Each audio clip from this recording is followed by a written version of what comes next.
Tomorrow underscores the urgency of the situation, and we know that if no significant action is taken within the specified time frame, the Concerned Farmers Association has vowed to express their dissatisfaction through a formal vote of no confidence in President Nana Addo Dankwa Akufo-Addo.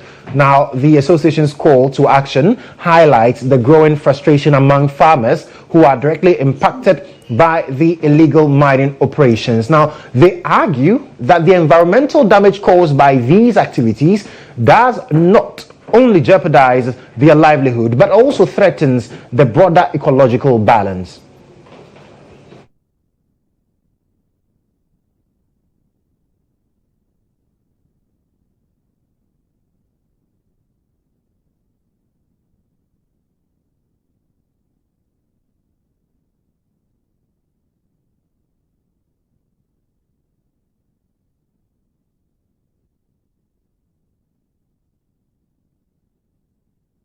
All right, so let's get on Zoom now and engage President of the Concerned Farmers Association.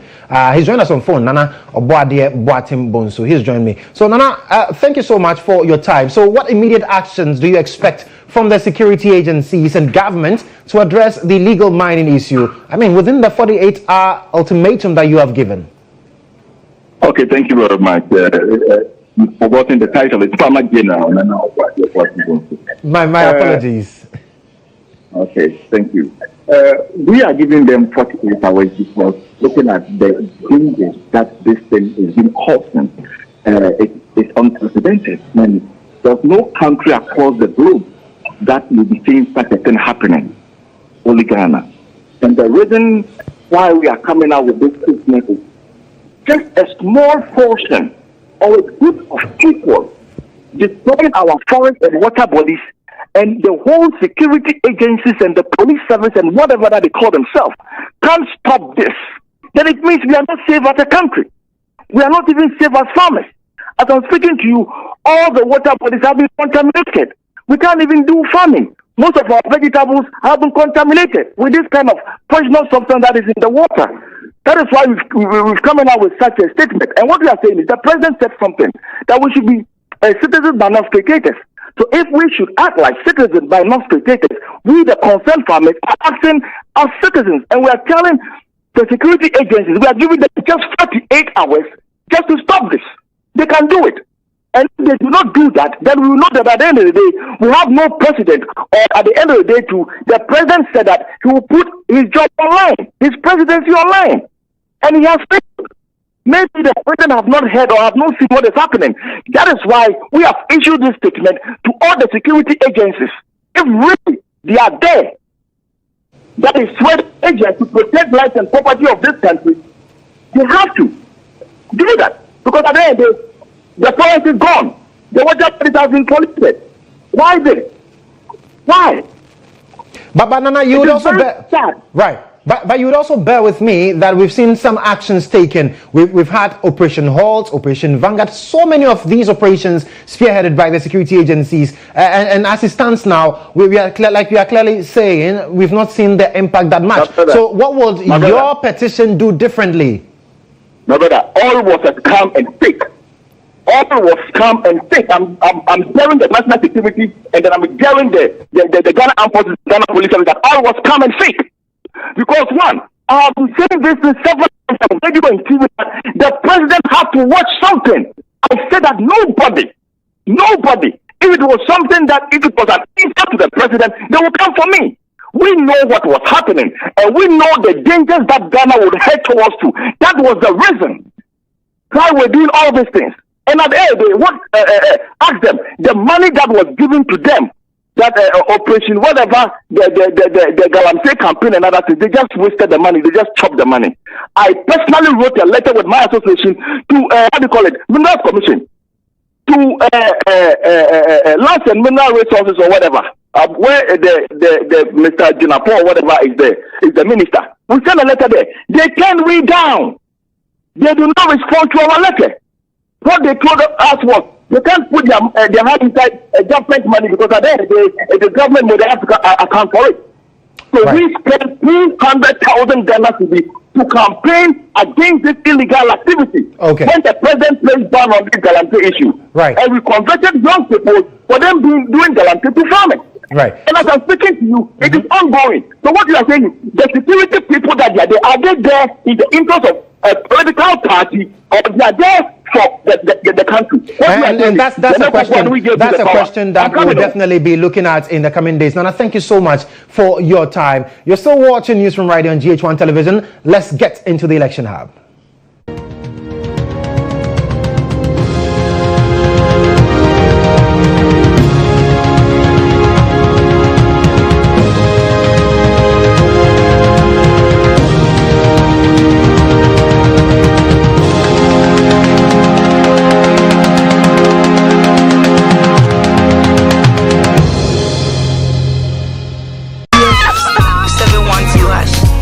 Here is to the friends who took the chance.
Well, it's some few days, less than 3 months to the general elections on December 7, 2024, and there is a lot happening on the campaign trail. Well, Paramount Chief of Abiadze Domnase Traditional Area, Dasibre Kwebu Ewusi, has called on politicians to stay away from politics of insults and rather engage in a clean campaign which highlights policies for development. To Dasibre Kwebu Ewusi. Politicians are causing fear and panic as they continuously engage in politics of insults in the lead up to the December 7 polls, adding that this may deter some Ghanaians from participating in the voting process. Politicians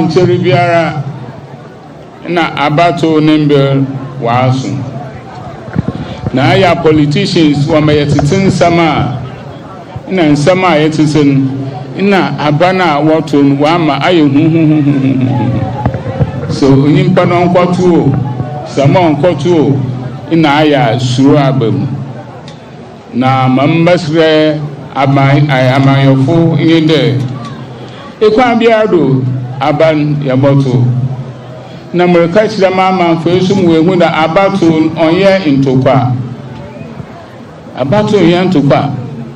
He made these remarks when the flag bearer for the National Democratic Congress, John Dramani Mahama, addressed the chiefs and residents of Abiadze Domnase during their Akwambo festival, pledging that the NDC will lead Ghana into a peaceful election. John Dramani Mahama also highlighted the inaccuracies in the voters' register, which might result in some chaos if the Electoral Commission does not remedy the situation. Nana, I am a person of peace, and I'm optimistic that our elections this year will be peaceful. But we must work to make it peaceful. We must work together with the National House of Chiefs, with the National Peace Council, and religious groups, civil society organizations, and the Electoral Commission to ensure that all the obstacles to a peaceful election are removed. And that is why the red flags that are being raised by the NDC should not be dismissed. The flags our party is raising about the voters' register are issues that could create disruption in the election. In an interview with Central Regional Correspondent GHOne, President of the Western Regional House of Chiefs, GHOne Nanaya Aljebi II, urged politicians to go to court if they do not agree with the final results come December 7.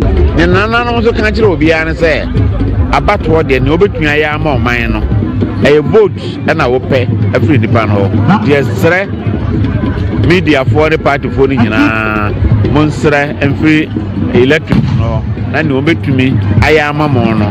Maka, no one so called Tuabana or Matuamam. Now, your Tuabano soa, a year 7, you know, yes, young kind in or polling station. Sabano Bedi Kunima, any polling station. Just a polling station results on a correct. I don't think I can boom a quad national. And no, and you obey Guguano, yes, let's say on YouTube, not as much Emerald Mine.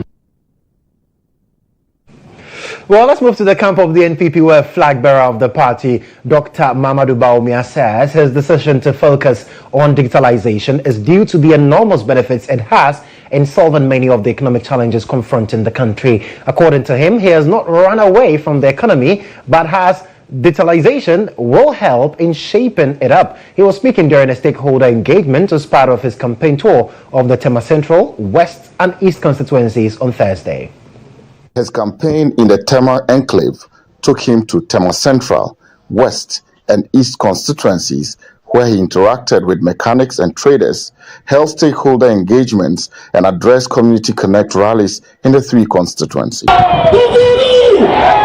At the stakeholder engagement attended by the clergy, traditional rulers and the business community in Tema Central, the MPP flag bearer explained why he has decided to focus on digitalization. According to him, those who mock him for choosing that path do not understand the importance of digitalization to a strong economy. Many economic problems can be solved with digitalization, but many people didn't quite understand it. They thought I was abandoning economics to go and do digitalization. Responding to concerns from freight forwarders about high taxes imposed on clearing goods from the ports, Dr. Bawumia reiterated his desire to change the duty system at the harbour to make things cheaper for them. I've been thinking about it, and I want us to move to a flat duty system so that in cities, so that we can have predictability. Because if there is no predictability in the rate of duty at the port, there will be no predictability in the price of goods in the markets. At the Community Connect later in the night in the Tema East constituency, which attracted scores of NPP supporters, Dr. Bawumia asked them to give him a chance to make the country better.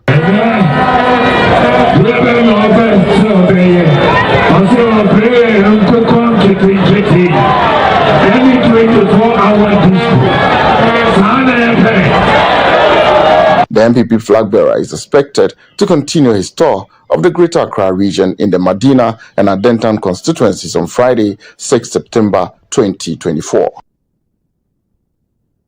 Now, flag bearer of the National Democratic Congress, John Dramani Mahama, has promised to address key challenges facing the people of Atibubu municipality and nearby communities. Now, these challenges include low voltage electricity, access to clean water, and better healthcare services. The former president made this commitment during his visit to the area as part of his 4-day campaign tour in the Bono East region, aiming to appeal to voters ahead of the upcoming December 7 general elections. My colleague Abdul Anhan Adam has more in this report.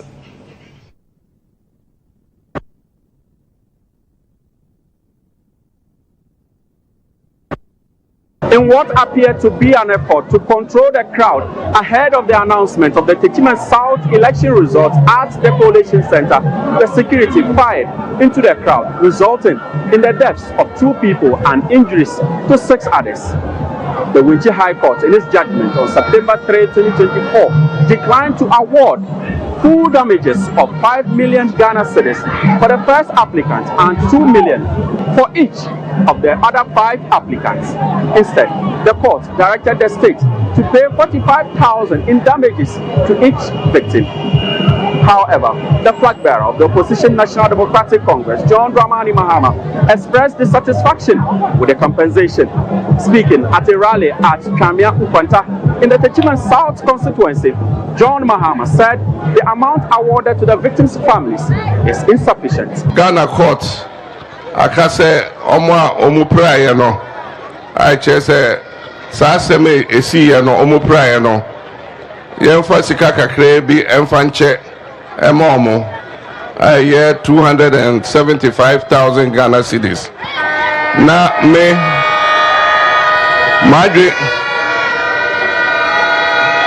Madre ya me se anka sika no bedo so kakra echensa. Enso ye danyame asese court akase yempe bibi kakra ma omo. Na se NDC din kunim ne ba bibia ewo hobia yebetimi aboa sankrofo no ye dia no so beka ho. His comments comes in the wake of continuing calls for justice from families of the victims who were shot during the 2020 elections.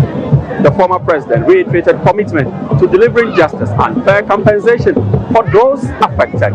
Aseme si ya no makase se NDC aban ba yebeye nhwehwem nyahwe nya ema esisa ebi se anya sa nhwehwemu na omo mudi sa wudi sem no ahwe ya ombeko bebi asa akoye sa se omo nya asotwe bia na omo hwe omo nkwa no omo ebusua omo maame mo omo papa mu eda so wa rehumu enti eno enso maka si so se nyame adom na NDC din kudima yebepe mpata amasa ebusua miensa ni nyina Send a bear, your papa, or my show. As the NDC flag bearer concludes his 4-day campaign tour of the Bono East region, his remarks on Techiman South incident resonate with many who continue to seek accountability and justice. Reporting for GHOne News, Abdelhanan Adam, Kamia Ukwanta. Well, still in the camp of the NDC, the party is accusing the Electoral Commission of a deliberate attempt to rig the 2024 polls in favor of the NPP. Now, this was disclosed by the Deputy Director of Elections, Dr. Rashid Tanko Computer. Now, his accusation follows alleged illegal transfers and discrepancies identified by the party at some constituencies in the just-ended voter exhibition exercise. Now, speaking to GHOne News, Tanko Computer said the activities of the Mensah-led administration make it difficult for the commission to be trusted. Today, you are seeing people being transferred without their name. You are sitting here, you're not sure whether your name has not been moved from Accra to somewhere in my hometown without your knowledge. If somebody gets hold of your ID number and everything, they just sit down in their comfort of their room and enter your data and transfer you, move you. That's what happened. This is what we are saying. This is not an error. This is a deliberate error to rig election. It's a deliberate error because the person who did it, if he has no intention, why then has he moved the people without their knowledge? To the extent that they even printed new ID cards.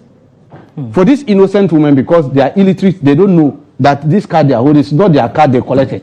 Tomorrow will appear there. We will go with our evidence, our observations, but we'll find innovative means of making sure that the media cover. Describe these innovative means. Oh, it's innovative. How innovative is it? Grabbing a phone and that's why I'm saying innovative. Let's leave it that means way. Because you see, you said you'll find innovative means for the media to cover it public, because we feel that the register is a public document. Right. It's not a national security document.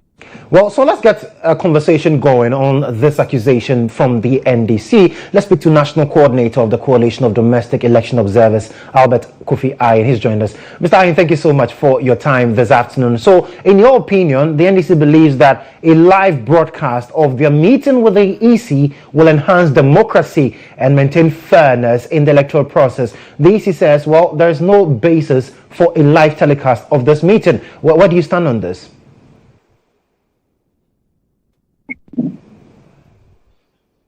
Hello, Mr. Ayin, can you hear me? Well, let's try one more time and see if Albert Kofi Ayin can hear us on the matter of the accusations raised by the by the NDC as against the Electoral Commission. Mr. Ayin, good afternoon. Thank you so much for joining us on Newsroom. Well, we will establish the connection to get to speak to Albert Ayin on this development, because the NDC says that from what they have seen and what they have, it is quite obvious that the Electoral Commission attempts to rig the elections in favor of the NPP come December 7. So we'll get to that story a while later. But let's do some other stories here. And the NDC parliamentary candidate for Ketu North, Eric Edemagbana, says his candidacy has energized the party's base in the constituency, especially among young people. Now, speaking at the official launch of his campaign in Joje on Sunday, Edemagbana expressed hope that the aspirations of many young people in Ketu North hinge on the outcome of the December elections, a cause he is deeply committed to.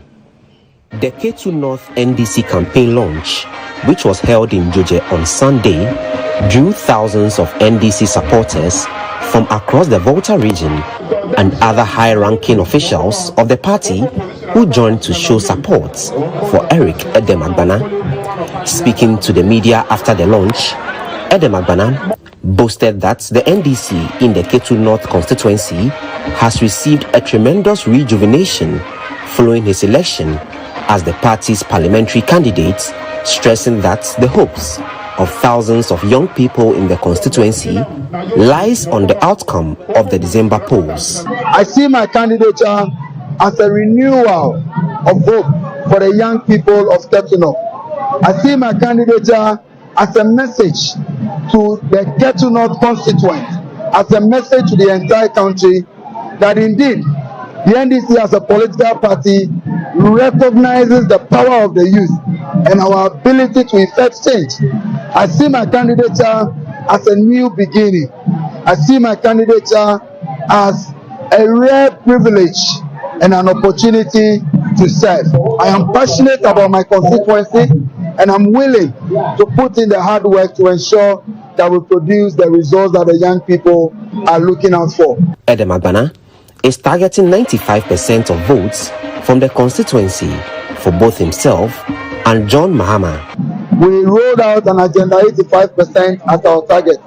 But I can tell you for a fact, after going around a constituency with our community engagement, radio programs, support to young groups, and then meeting the young people and the chiefs of this community, we would have to review the target upwards. I am confident that if we vote today in Kodjo, the NPP will not be able to get up to 10% of the vote. And we are not complacent. I tell you, even this evening, after days of working tirelessly to put this program together, I can tell you I have an engagement this evening with constituents because we are not resting. We are leaving no stone unturned. We are working hard to ensure that we produce over 95%. So if you ask me, the 85% have been reviewed upwards to 95%. Tamale South MP Haruna Idrisu, who also graced the event, reiterated the NDC's commitment to bringing development to the Volta region and urged the people to remain loyal to the party ahead of the December polls. President Mahama in the NDC manifesto, particularly for the people of this region. You can see the record when the road was constructed. It will now be done and done as Honorable Ablakwa observed, from Aflau to GHOne will be a master state of the road done by the NDC government in the 4 years of President Mahama when he returned. We will do that in honor of your continuous loyal support to the NDC and its government.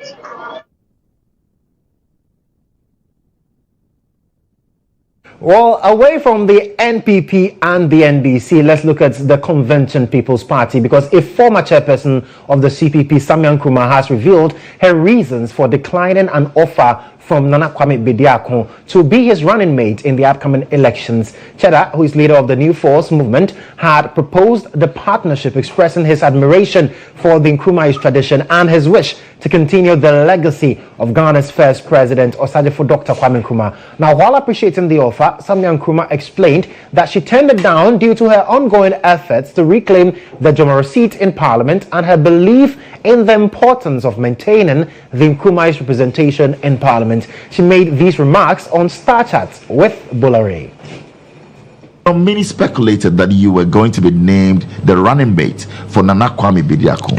Okay. Yes, Cheddar of Freedom Jacob Caesar. Great news and all of that. Did he reach out to you about this? Tell us for the first. Yes, Cheddar did. Yes, but I told him that I've invested too much in Jomoro, and I believe the Nkrumah's tradition must be represented in Parliament, in our decision-making, that decision-making body, because as it is today, it is not with that clarity and conviction. So yes, that I've invested too much in that, and I think I want to see that happen. I believe many Ghanaians have what it takes, inside and outside politics. You know, as I'm saying, I mean, now we know what our priorities are. I think most of us do. So I believe many Ghanaians have the right mindset and know what needs to be done. But but politics anyway, it's a different thing, because vying for political power, I think you have to do it with a strategic Well, Samia Nkrumah has also reaffirmed her father's pivotal role in the nation's history. Now, this follows debates surrounding whether Kwame Nkrumah should be regarded as the sole founder of Ghana or not. Now, speaking in an interview with Bola Ray on Star Chat, she emphasized the foundational impact of her father's leadership on Ghana's development. She also described his leadership as unparalleled and foundational. In just a minute, what will you say? Politically speaking, a prophet. A prophet? Kwame Nkrumah, your dad was a prophet? Yeah, I believe so, because he saw well into the future. He organized, he wrote, he was a philosopher, organizer, and of course he led our country. He laid the foundation for what Ghana is today. And then above all, he wrote everything, what he thought, what he believed in, and that's so important for the younger generation, because we can't say, if we are in doubt about anything at all that he did or said, read his books, and of course he gave us the guidelines, and I think the ultimate solution for African. You're still watching news from right here on GHOne television with me, Joshua Kodjo Mensah. Let's bring you the latest in the world of business.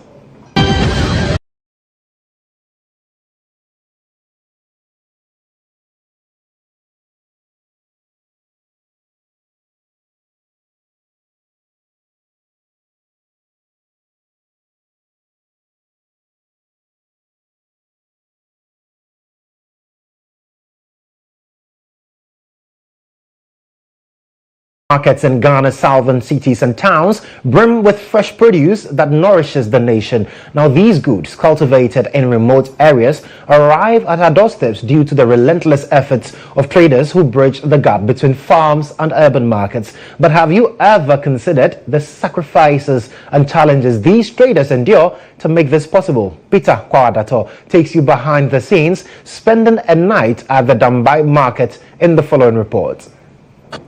The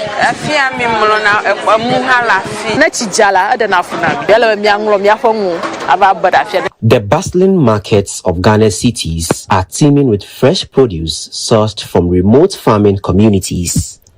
Each week, determined women embark on grueling journeys to locations such as Dambai, Ketekrachi, Yeji, among others, braving difficult conditions to secure goods for resale. These traders sleep in the open at these markets, facing harsh weather and discomforts, all to ensure that our kitchens are stocked.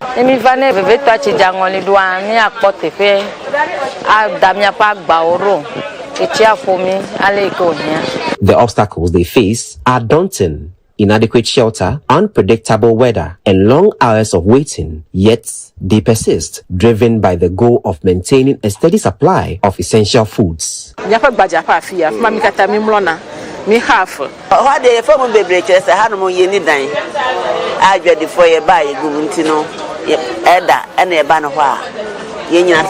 While their commitment to feeding the nation is unwavering, the struggles they endure often go unnoticed. Peter Kwadato spent a night with these resilient women at Dambai Market to capture their untold stories.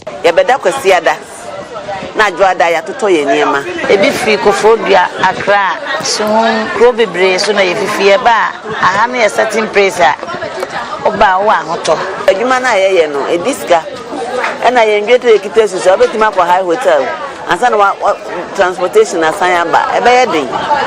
It's an old Dana, so a 12 cities, no Jala, yes, and so back high, 120. An Accra resident, Doreen Tete, travels to Dambai every week to source goods. Along with other traders, she secures exports at Eda Ali's pavilion, which offers them some respite during these taxing nights.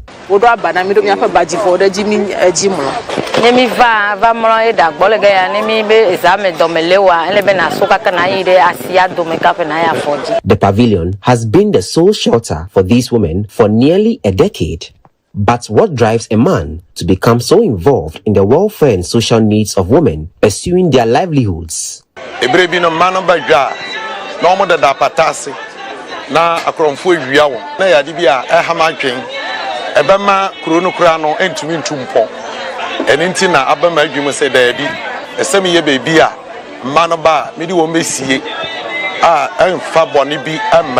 Elder Ali also reveals why he has chosen not to charge commercial fees for the use of the pavilion.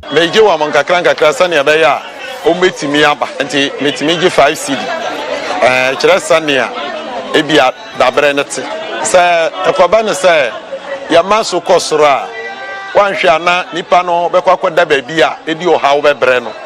they lie on makeshift beds beneath the stars, conversations drift from family matters to business challenges and hopes for improved working conditions.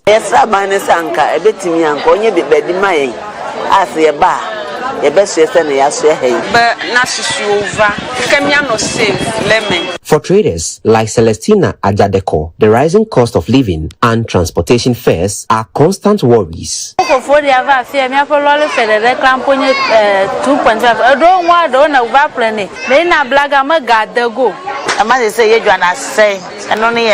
The dedication and sacrifice of these valiant women, whose unseen labor ensures our markets remain stocked and our meals complete, often goes unnoticed. Peter Kwadatos reports for GHOne News. The business segment was brought to you by Bills. Well, it's time to bring you the latest in the world of sports, and Nana Ama Ajiman is looking very sporty to bring you the latest there.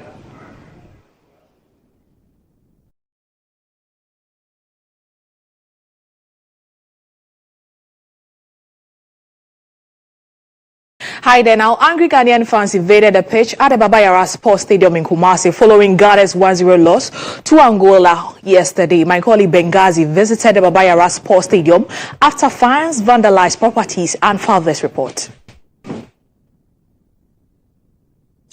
So these are the scenes of the aftermath of the vandalized billboards that were destroyed by the fans who poured out onto the pitch, some of them actually, who poured out onto the pitch when the game came to an end and the players had left the pitch. They poured out, and in an angry mood after the disappointing defeat of the Black Stars, some of them decided to vent their spleen or anger on the billboards that were beside or by the side of the stadium. So you can see for yourself, clearly vandalizing some of the billboards of some of the sponsors who had their billboards pasted on some of these boards. You can see them for yourself. I mean, some of the few, it was just another few fans who began actually by throwing bottled water and other objects onto the pitch after Ghana conceded the late goal against Angola in the 93rd minute when João Felicio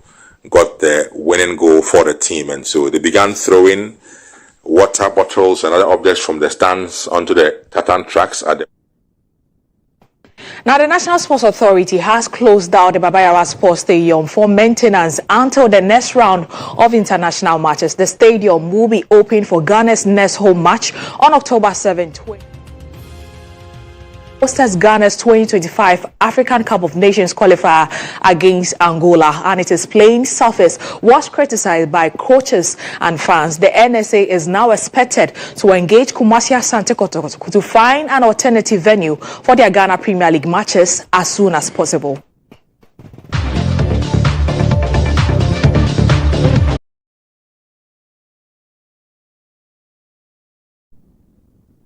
Well, thank you so much, Nana Ama Ajiman, for bringing us the latest in the world of sports. And on that sporting note, we draw the curtains on news from here on GH1 Television. There's more news for you at starfm.com.gh. I am Joshua Kodjo Mensah. Many thanks to my producer, Awisi Dede Jange, and the rest of the team. Have a wonderful weekend.